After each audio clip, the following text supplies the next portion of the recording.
So at this point, I'd like to just invite any thoughts, any comments, and any questions that you may have. Remember, I've adopted all of you. We're all family now, so don't worry. Whatever it is that you're thinking, especially that which you may feel like you shouldn't ask, that's what you should ask. Just. You talked about spiritual needs. Are they universal or are they subjective in your view of things? Spiritual needs are subjective in that you know your own pains and pleasures. And so you know what's going on with you. At the same time, they are universal in that hunger, for example, the universal thing. So similarly, consciousness is universally present in all living beings, and it also requires connection to the conscious world. So we are in a vibration which limits the full expression of consciousness. And therefore, we need technologies that allow us to plug into that spiritual higher dimension where we feel at home. So it's a universal need. In fact, we would say that it is the greatest need in society that we currently have, grown in economics, in science, in technology, in warfare. We can do so many things. Yet, still, persons are finding themselves very empty inside, very unfulfilled, very sort of lost to themselves. So that is indicative of a void in self-understanding.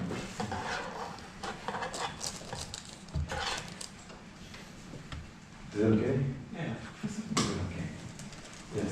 Do you think that you can achieve kind of a certain level of consciousness where you're not afraid of death anymore? Yes. Yes. Yes. That's a beautiful question. Yes. Because we are harassed by this fear of death, right? Fear is such a thing. Even your best friend. It's such a disturbance. So, what is the cause of fear? The Vedic scriptures describe that ignorance, this insecurity is caused by not knowing, and this identifying with that which is temporary. So like a criminal, he's always afraid. As soon as he hears the police siren, even if he didn't commit the crime just now, all of you who smoke weed and keep weed in your pockets, you know what I'm talking about. As soon as you hear the police, it's just... So this fear is caused by this idea of thinking that there's something which can actually harm you.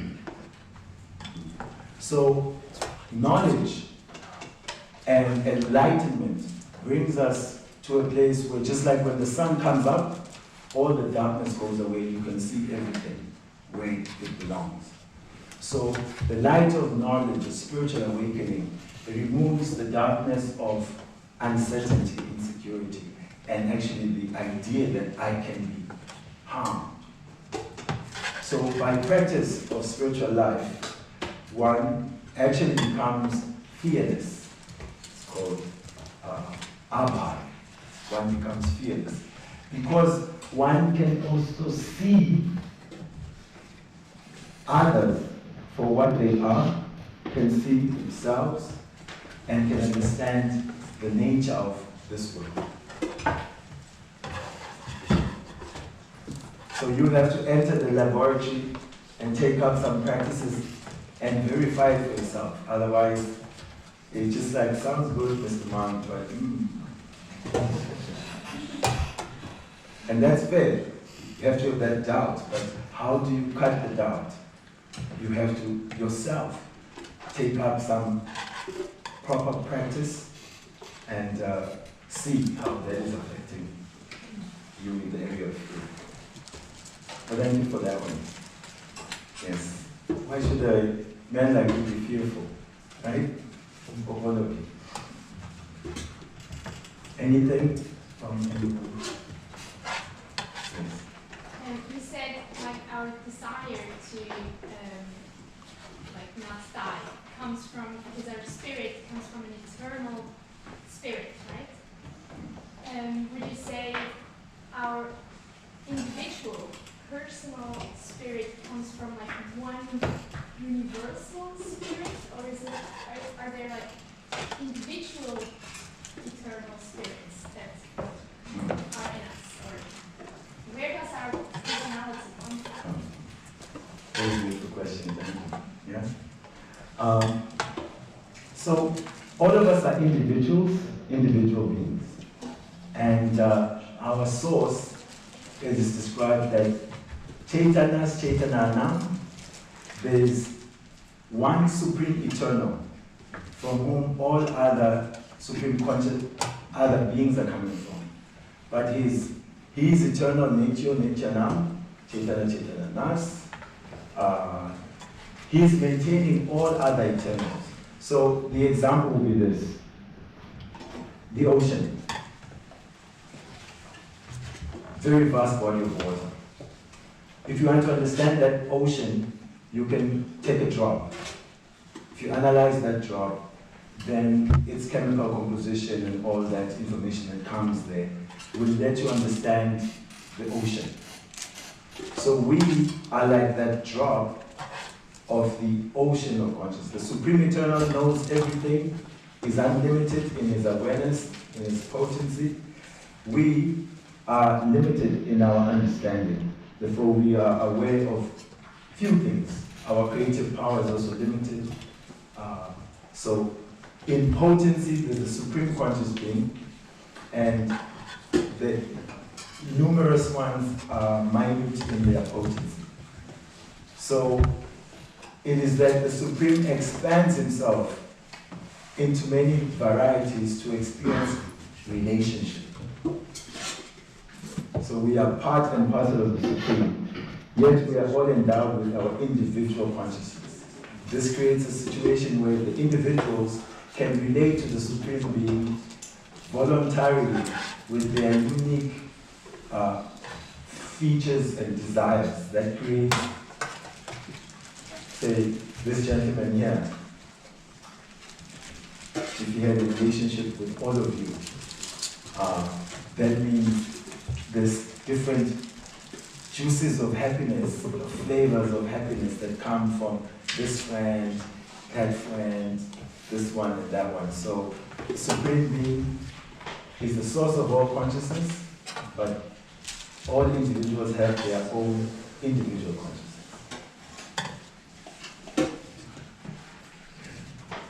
Yes. If someone goes through life, let's say, without any respect for other people, or like very caught up in his experience, his ego, so to speak, do you think there's some sort of like weight, like positive, negative, that affects this person, or do you think that's also just one part, one experience of this whole match? Someone is just callous of others, is just focused on their own life, which is practically a theme that is being encouraged these days, right? Just do you, I don't care what others think, I just do what I want. Very much individualistic. So the experiment is current, and maybe some of us have tried this. We find that the nature of consciousness is that it flourishes in relationships with others. So someone is like that, they're not bothering anyone, they're not really harming others. So it's not really negative in the sense that their actions and intentions may not be harmful to others. So someone may go through life with that type of personality. So you could say, in the eternal scheme of that living being, maybe in one lifetime. So it's a book, and in this page, you're just a solemn warrior, you know. Maybe you get to learn something, or experience something about that. So yeah, personalities may vary, but we try to make sure that because we're interconnected, we should not affect others negatively, because that negative activity comes back to us also. And how can I connect more to that higher part, that supreme being? Excellent. Connecting to the Supreme Being. So, knowledge is the first part of it. You have to come across knowledge of the Supreme, that Supreme Being. So,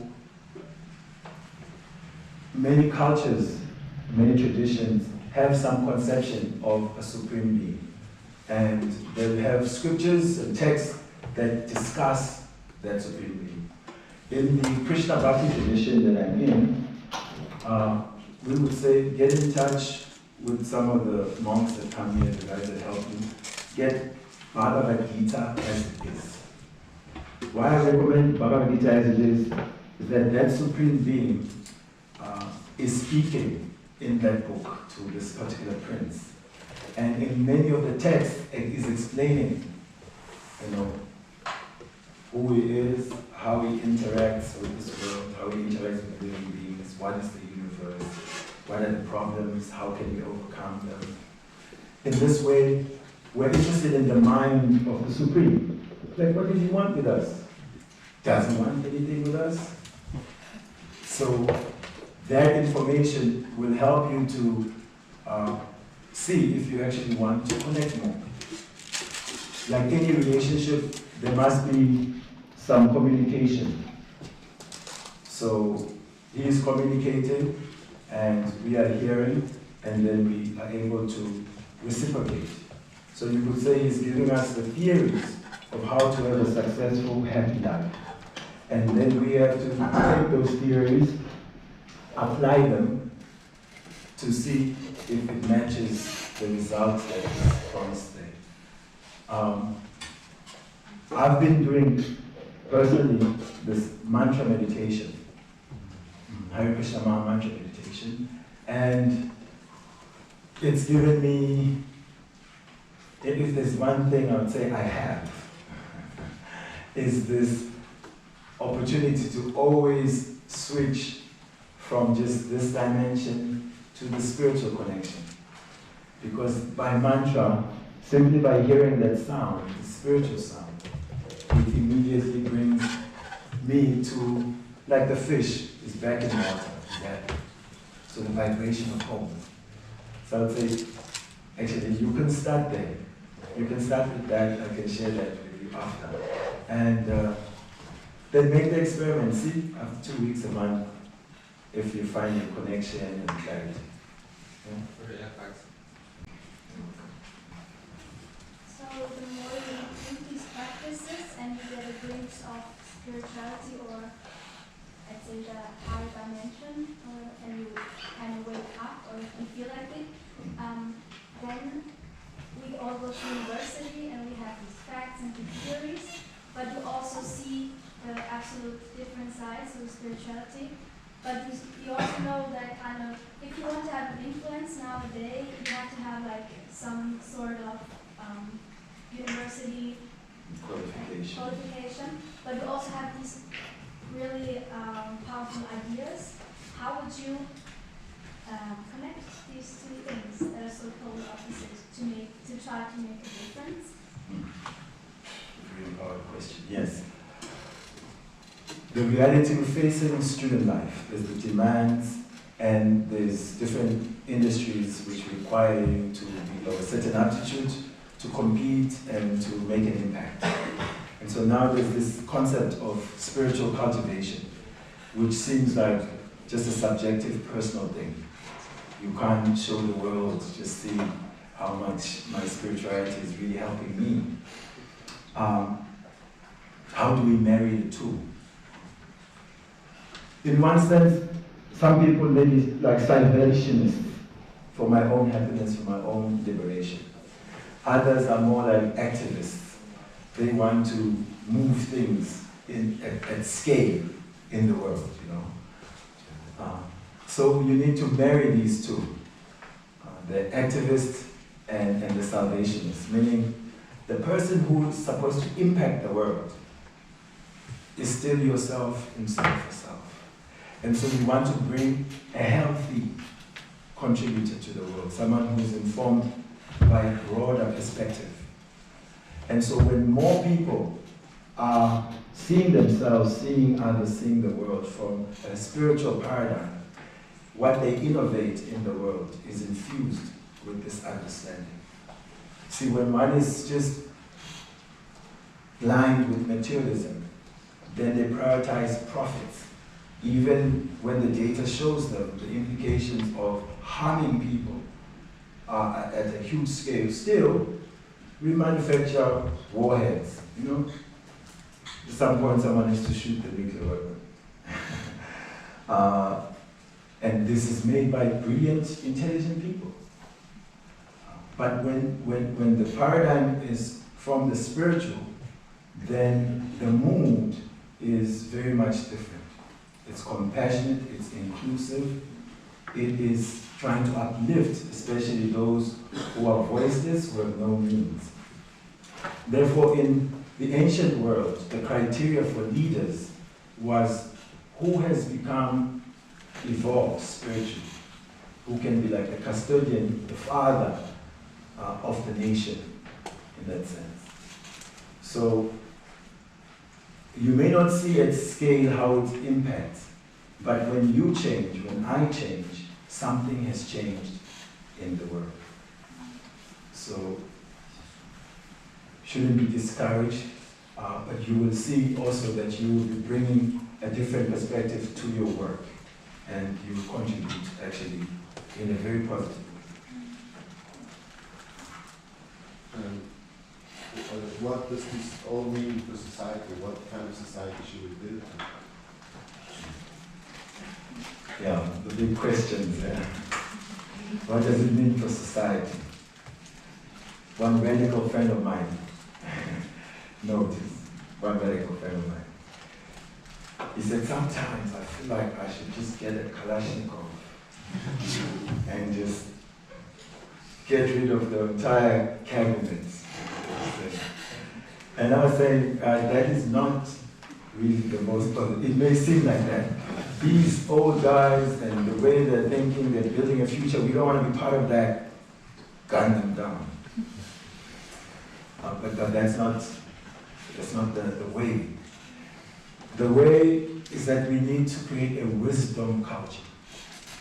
We need to be that generation that values wisdom over profits. Of course, sounds very airy-fairy because, as we are saying, there's just economics about profits and profits. But if I evolve to not value so much that, we need a bit of money to keep body and soul together and to live. But we don't need to be working day and night, insomnia, you can't sleep because you're trying to make more and more and more, right? So when we promote wisdom, especially wisdom of knowing the self, then the children will pick up that mood from us. That life is not for selfish needs, but it has to be from a selfless perspective. That by nature, we have a servant mood, a service attitude, that we want to do things that will please others, that will help others. That's when we'll feel fulfilled, when we do something nice that others can appreciate. You do for me, then you just drown in your own selfishness. So we have to start with the world around us, our own inner world. When we change that, then also how we see the world will change. And the more people are starting to vibrate higher on spiritual frequency, then the consciousness around the world is changing. And that is kind of happening. Right? It is happening that more people, especially they say after this COVID, the people really ask themselves, like, where's the river of my life going? If the world can just shut down like this, then what's it all about?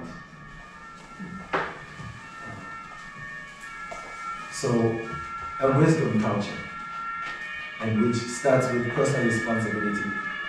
You have to change. And you will see when you change, how you see things will start to change. So we take, I don't know about time, yes?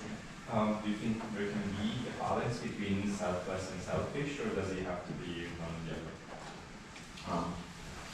So it said sometimes to be selfless, one has to be selfish first. Be selfish to become selfless. Meaning, if you want to get the muscles, then sometimes you have to forget your friends, forgo some enjoyment time and hit the gym.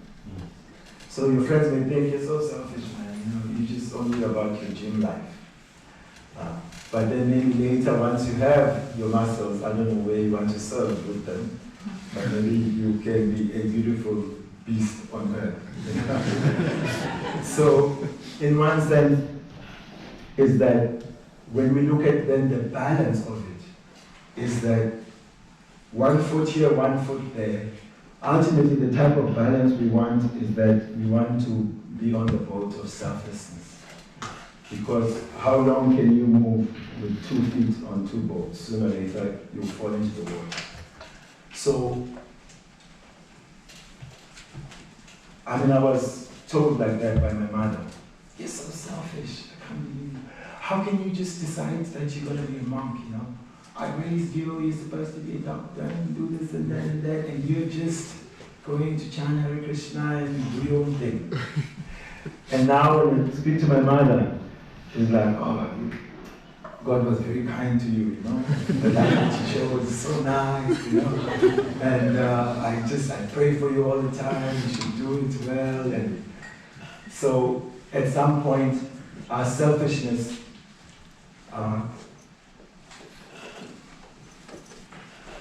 we can be condemned for it, but if the intention is to use that capacity for a greater good, to be more selfless, then our balance should be more for working towards selflessness. Yeah.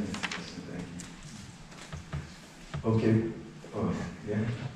Yeah, no, I don't want to break the flow, but just it's past 1 o'clock, so some might have to leave. Please do so, but those who want to stay, please. We can have more time for question and answers. And also, I'm happy to announce that Sari will be here next week. So for those of you who didn't get the question now, they can still ask them next time. And also, if you like this kind of, excursions we have here, please do come regularly. We have a sheet here also where you can enlist yourself for membership, which really doesn't harm you in any sense, like you don't have to do anything. It's just mainly that we can inform you about upcoming events also, and for universities so we can show them that we have some members. And yes, thank you very much for coming.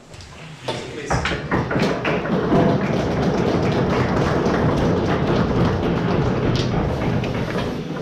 So thank you guys. It's been good. Just remember, we're one happy family, and try to live in that family spirit. Someone had a These that souls of spirits take bodies to fulfill their unreached wishes